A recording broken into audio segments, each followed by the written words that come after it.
Finalmente, como corolario del capítulo de experimentos, vamos a hablar de la cuestión del diseño, tan importante. Hablamos mucho de ANOVA, de análisis de experimentos diseñados de diferentes maneras, pero no nos concentramos en ver cuál es el diseño correcto para un problema de negocio, un problema operativo. Y eso es lo que vamos a abordar en este capítulo. La importancia del diseño del experimento queda plasmada en esta frase de Ronald Fisher, el inventor de todo esto. Ronald Fisher era la autoridad en la materia y muchos investigadores, ingenieros, científicos de diferentes especialidades se acercaban a él consultándole sobre sus experimentos. Entonces les mostraban los datos y les pedían opinión. Y, bueno, Fisher solía dar esta respuesta. Yo no le puedo decir mucho sobre su experimento. Lo único que puedo explicarle es de qué se murió su experimento. ¿Sí? ¿Por qué está mal? Porque si ya me dio los datos, ya salteó la etapa de diseño, que es la más importante. Por lo tanto, todo el resto, seguramente si el diseño estuvo mal, ya es irrecuperable, va a tener que volver a hacerlo. Es así, lamentablemente es así, la parte de diseño es vital. La calidad de los datos depende del diseño y si el diseño estuvo mal hecho, los datos ya no sirven. Por más ANOVA que hagamos, no hay forma de repararlo. Pero antes de empezar a analizar los principios que hacen que un experimento sea bueno, vamos a consolidar un poco la terminología de este capítulo de experimentos, definiendo bien algunos conceptos de los que vinimos hablando a lo largo de los capítulos de análisis y que por ahí no quedaron totalmente claros. Veamos. En un experimento siempre tenemos una variable respuesta, es lo que medimos. Si en el caso del packaging, la variable respuesta era la participación de mercado. En el caso de los abrasivos, era la duración medida por la cantidad de mineral que quedaba retenida luego de lijar. En el caso de la campaña publicitaria, la variable respuesta era la persuasión, o sea, en qué medida atrae la publicidad, logra que la gente prefiera más la marca. La variable respuesta entonces es lo que se mide sobre cada unidad de análisis. ¿Y qué es la unidad de análisis o unidad experimental? Es el objeto o persona sobre el que se miden las variables, en particular la variable respuesta. Es decir, va uno a uno con los valores de la variable respuesta. Y no es una decisión trivial, de ninguna manera. Por ejemplo, en el caso de la campaña publicitaria, cada evaluación se hacía sobre un grupo de consumidores. ¿Y por qué no sobre un consumidor? ¿O un grupo de cuántos? La unidad de análisis era un grupo, no era un consumidor. Pero podría haberse considerado un consumidor solo la unidad de análisis. Claro que en ese caso la variable seguramente dejaría de ser normal, porque la preferencia sería 0,1 y el índice de persuasión sería 0 o infinito o 1, con lo cual ya no se podía utilizar la misma variable respuesta. En general, cuando la unidad de análisis es muy pequeña, la variable respuesta se vuelve discreta o muy drástica, de variaciones muy drásticas. Por eso es que se prefiere agregar.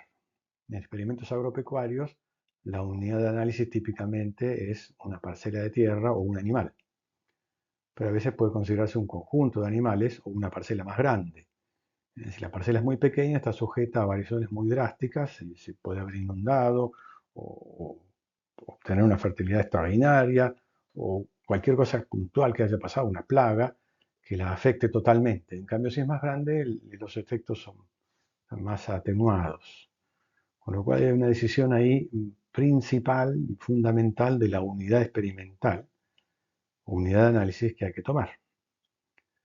Una vez tomada la decisión sobre la unidad de análisis y la variable respuesta, vienen los factores que es el objetivo primigenio del experimento, lo que queremos averiguar. Es decir, ¿el efecto de qué? El efecto de las variables que estamos investigando. ¿Sí? O sea, todo lo demás es una excusa para detectar el efecto de los factores. Factores son lo primero. Son las variables que presuntamente causan efectos sobre la variable respuesta. El experimento consiste en definir dos o más niveles para cada factor y medir la variable respuesta en cada condición a fin de evaluar el efecto de los factores sobre la misma. ¿Sí? O sea que tenemos factores, por ejemplo, en el caso del packaging, los factores era el packaging y el otro el porcentaje de exhibición. Dos factores había allí. El packaging venía en dos niveles, actual o nuevo, y la exhibición venía en tres niveles, 15, 30 y 50%. Todo esto son decisiones que hay que tomar en el diseño. Cuantos más niveles, más detalladas van a ser las conclusiones, pero el presupuesto empieza a subir, porque la cantidad de observaciones va a subir. Tratamientos. Un tratamiento viene a ser una combinación de factores. En un experimento simple, el factor, los niveles del factor y los tratamientos se confunden. Si yo tuviera en el experimento de los, por ejemplo, de los pozos geotérmicos, tenía un factor que era el tipo de trépano con tres niveles, tres tipos. Los tratamientos eran esos tres niveles.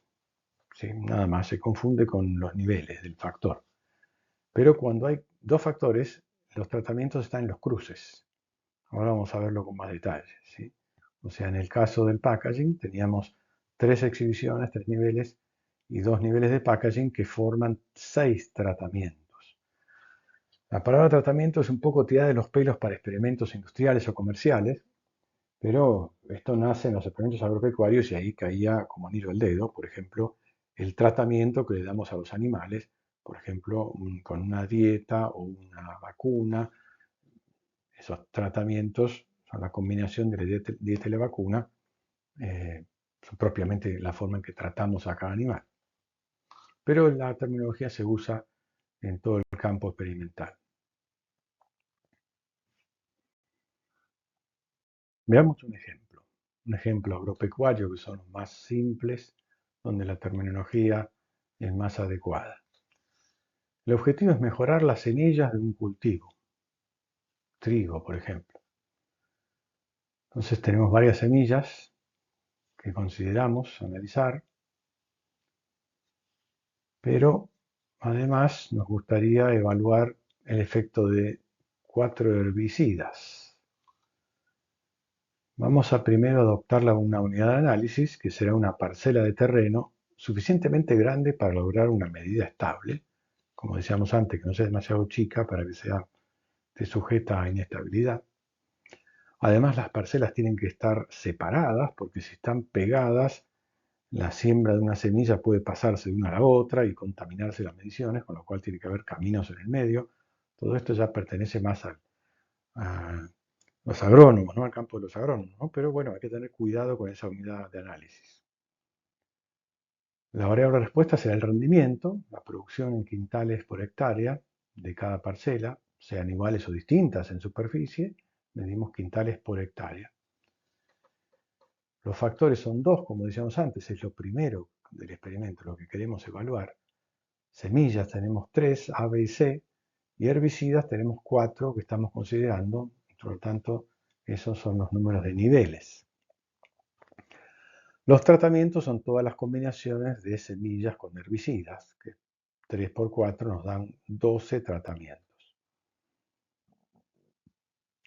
Y por último, decidimos hacer dos réplicas, es decir, cada tratamiento lo vamos a medir 2 veces. En general, en los experimentos estadísticos se mide más de una vez porque hay mucha aleatoriedad o bastante y una sola medición no es muy confiable. Pero por otro lado nos sujeta el presupuesto que impide que podamos hacer centenares de réplicas. Eso depende un poco. En el agro las réplicas son muy pocas porque es muy costoso. En experimentos operativos, industriales, quizás se puede aumentar un poco más. Todo depende de cuántos tratamientos haya y de cuánto tiempo implique parar la planta cada medición, porque a lo mejor hay que poner todo un sistema productivo a funcionar, lograr que se ponga en régimen y quizá eso lleva todo el día. Entonces cada observación a lo mejor toma un día entero y en ese caso se empieza a complicar bastante replicar mucho el experimento. Entonces hay que mantenerlo reducido. En el caso comercial, en general, se puede replicar un poco más. Un A/B testing típico digital puede llevar 500 réplicas, porque lanzamos las dos cosas que queremos medir a 500 consumidores cada una, tenemos el resultado, hizo clic, no hizo clic, le puso like o no, es fácil de medir, ¿sí? O sea que ahí las réplicas pueden ser cantidades mayores, pero el número de réplicas entonces se decide de acuerdo a la potencia del test por un lado y por otro lado el presupuesto, que generalmente prima el presupuesto. Yendo al meollo de la cuestión, vamos a plantear los tres principios que hacen que un diseño experimental sea bueno. El primero, ya lo hablábamos, es el principio de replicación. Repetir las mediciones, 2, 3, 4, las veces que sea posible, dentro de un presupuesto que muchas veces es limitado, si no lo es, mejor todavía, para que se estabilicen las medidas. Al hacer promedios de varias réplicas, tener una medida más estable. Siempre el promedio es más estable que los variables individuales. Cuanto mayor sea n, mejor. La potencia del ensayo de hipótesis aumenta, o sea, la potencia de la ANOVA detecta variaciones más sutiles entre los factores, pero estamos sujetos al presupuesto experimental. De hecho, si no hay réplicas, en la mayoría de los diseños no se puede hacer ninguna inferencia estadística, no se puede resolver la ANOVA. En algunos casos particulares sí, como el diseño en bloque, ese se puede hacer sin réplicas, con el supuesto de que no hay interacción, por supuesto. Pero los otros no se pueden resolver. El segundo principio del diseño experimental es el de aleatorización, del que ya hablamos algo en algunos casos particulares. Consiste en asignar los tratamientos a las unidades de análisis al azar, aleatoriamente. Si no hacemos esto, lo más probable es que los resultados estén contaminados, totalmente sesgados y no sirva para nada. Esos datos no se pueden analizar. Lo curioso es que el software no nos va a dar la pauta, es decir, el software va a hacer el ANOVA y nos va a dar todos los resultados de las inferencias y van a estar todos mal, con lo cual es un principio clave y que no hay sustituto del pensamiento para asegurar que se cumpla. Hay que pensar y hacer de acuerdo a lo que uno planificó. Este principio fue ideado por Ronald Fisher, no existía antes, fue el gran aporte de Fisher. Fíjense que es un aporte raro, porque de alguna manera el azar en la variable respuesta que nos obliga a replicar nos juega en contra. Y Fisher dice, para equilibrar el experimento, para evitar los sesgos, no solamente voy a lidiar con la aleatoriedad que hay, sino que voy a agregar más aleatoriedad, aleatorizando la asignación de los tratamientos. Eso me va a permitir equilibrar el experimento y hacer que todas las infinitas variables que están en el epsilon afecten igual a todos los grupos, a todos los valores, por igual, o se vayan compensando. Si no hubiera aleatorización, todo lo que vimos en la ANOVA se cae. Por eso es que la frase de Ronald Fisher, ¿no? Cuando le venían a mostrar unos datos que correspondían a un diseño que quién sabe cómo se había hecho, probablemente mal, el resultado era el post-mortem. Por último, está el principio de control local, que se aplica en el diseño en bloques. Cuando el ruido experimental es excesivo, el ensayo no es suficientemente potente y no logra rechazar la hipótesis principal, los efectos principales, no logra detectar nada, porque el epsilon tiene una varianza muy alta. Fíjense que está en el denominador de todas las f, con lo cual si es muy grande, todos los f bajan y no llegan a la extremidad derecha.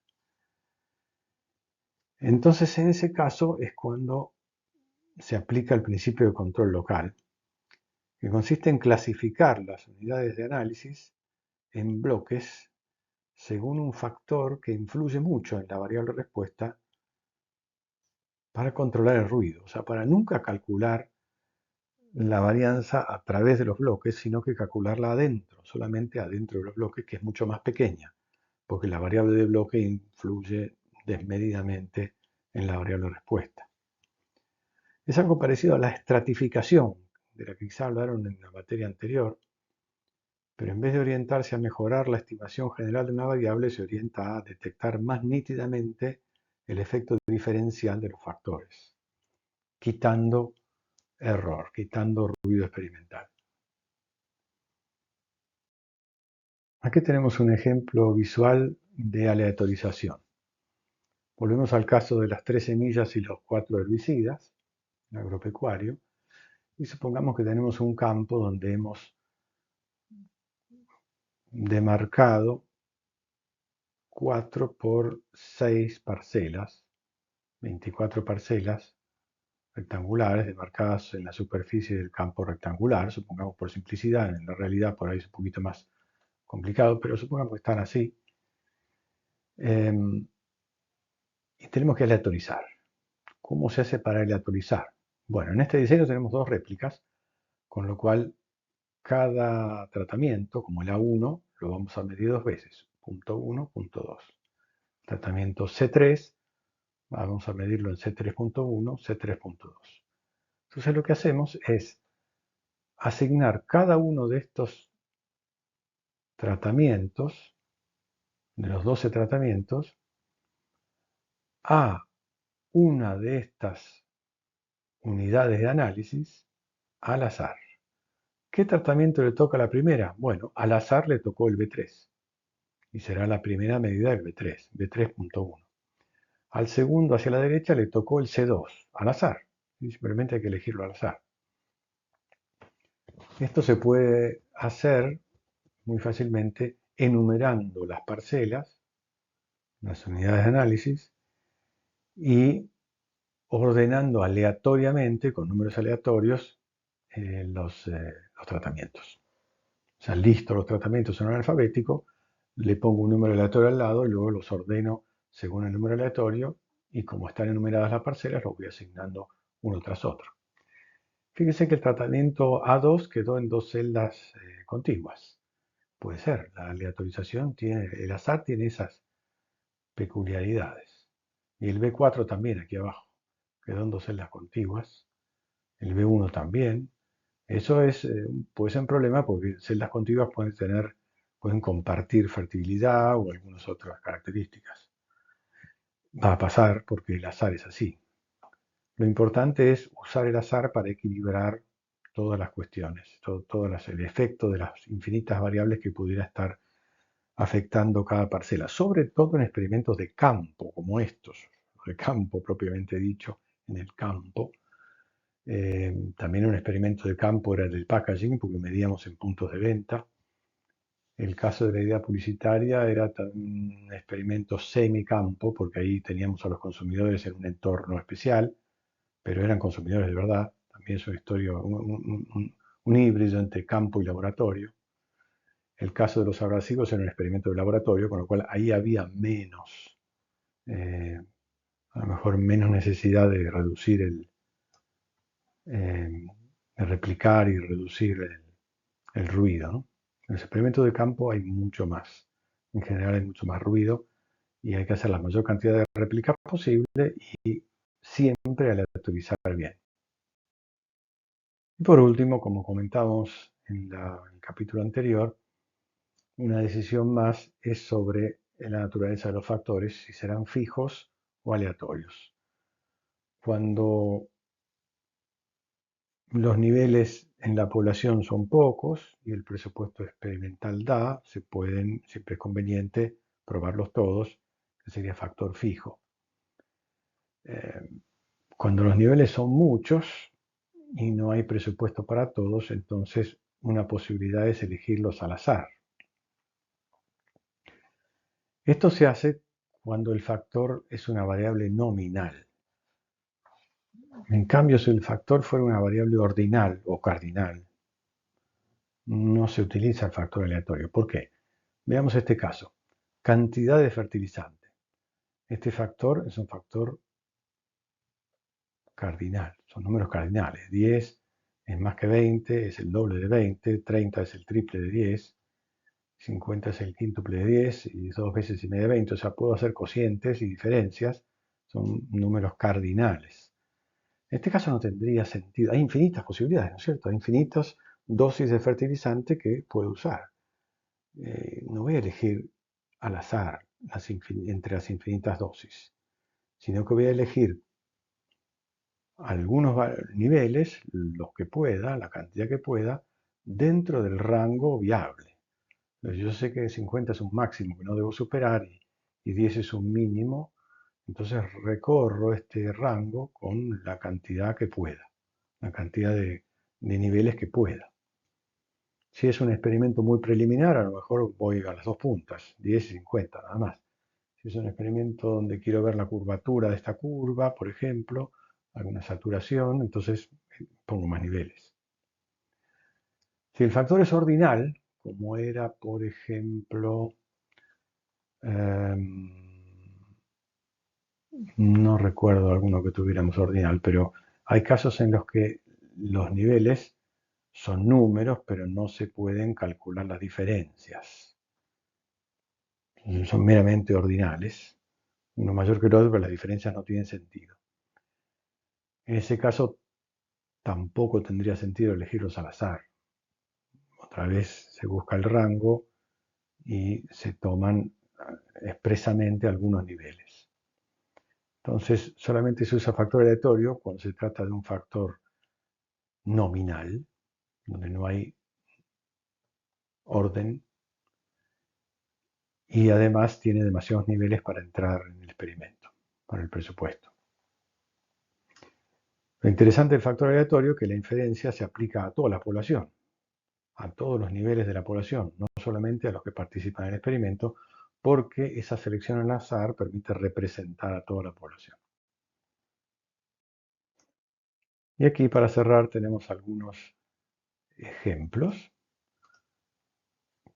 para practicar. Un experimento agropecuario cuyo objetivo es mejorar las semillas de un cultivo.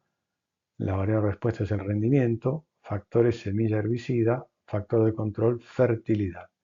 Fíjense, en este caso, a diferencia de lo que veníamos viendo de este ejemplo, se introduce un factor de control. Si sabemos que en el campo que vamos a usar hay un gradiente de fertilidad, por ejemplo, de este a oeste, entonces va a ser conveniente hacer varias franjas, norte-sur, que tengan fertilidad uniforme, de manera que sean bloques, y así reducir la varianza de la medición del rendimiento. Entonces, en este caso interviene el principio de control local por variaciones anticipables de fertilidad. En el segundo experimento, segundo caso, uno industrial, tenemos como objetivo evaluar la calidad de un producto químico de un proceso discontinuo que se produce en batch. La variable de respuesta es la concentración de materia prima. Si hay más concentración, presuntamente tendrá más calidad, supongo. Puede que haya algún nivel de saturación, pero bueno, asumamos que a mayor concentración, mayor calidad, como un detergente, por ejemplo. Los factores serán el tipo de catalizador. Es lo que quieren estudiar. Los químicos del proceso quieren estudiar diferentes catalizadores para ver cuál logra convertir mayor cantidad de materia prima en materia activa. Tendrán, no sé, 2, 3, 4 catalizadores y desean controlar la temperatura. Pues los catalizadores, sí, la temperatura suele afectar el progreso y el equilibrio químico de la reacción y además afectar al catalizador. Algunos pueden ser más efectivos en unas temperaturas que otros. Entonces, van a repetir el experimento a diferentes temperaturas haciendo bloques. Porque saben seguramente que la temperatura afecta el equilibrio y la conversión de materia prima en materia activa. Eso seguramente, por lo tanto, la temperatura es un factor de bloque, de control local. Por último, en este caso, en el experimento comercial se evalúa un nuevo producto, la aceptación del consumidor por un nuevo producto. La respuesta será la opinión del consumidor. Por ejemplo, cada consumidor dirá en una escala de 0 a 10 el puntaje que le da el producto, o en una escala de intención de compra una actitud, manifestará la actitud hacia la compra de ese producto, seguro lo va a comprar, probable o probablemente no. Es decir, hay diversas maneras de medir la opinión del consumidor, pero va a ser una escala. Eh, Vamos a tener un valor por cada consumidor, de esto que será un puntaje. Los factores, en este caso, son distintas fórmulas del producto. A lo mejor el producto actualmente tiene una fórmula química, por ejemplo, y se están evaluando diferentes fórmulas químicas que presuntamente serían más efectivas, pero queremos ver si el consumidor lo percibe. A lo mejor no lo percibe y no vale la pena gastar en eso. Y como factor de control podemos mencionar el hecho de que el consumidor sea consumidor de la marca, muy importante, claro. En general, si el consumidor está afiliado a la marca, tiene una buena opinión de la marca, va a tener una buena opinión del producto, o va a tender a tener una mejor opinión del producto y opinar más positivamente sobre la compra o sobre una evaluación cualquiera. En cambio, si es consumidor de otras marcas, va a tender a tener una opinión más neutral, quizá negativa. Entonces es importante separar en bloques a los que son habituales de la marca versus los que no lo son, porque los niveles de la respuesta van a ser muy diferentes. Y para evitar esa varianza, separamos en dos bloques. Bueno, espero que con estos ejemplitos se haya aclarado los conceptos del principio de diseño experimental y seguramente en las clases prácticas van a tener algunos otros ejemplos más. Cerramos aquí entonces el capítulo de experimentos. Muchas gracias por haberme acompañado en estas clases.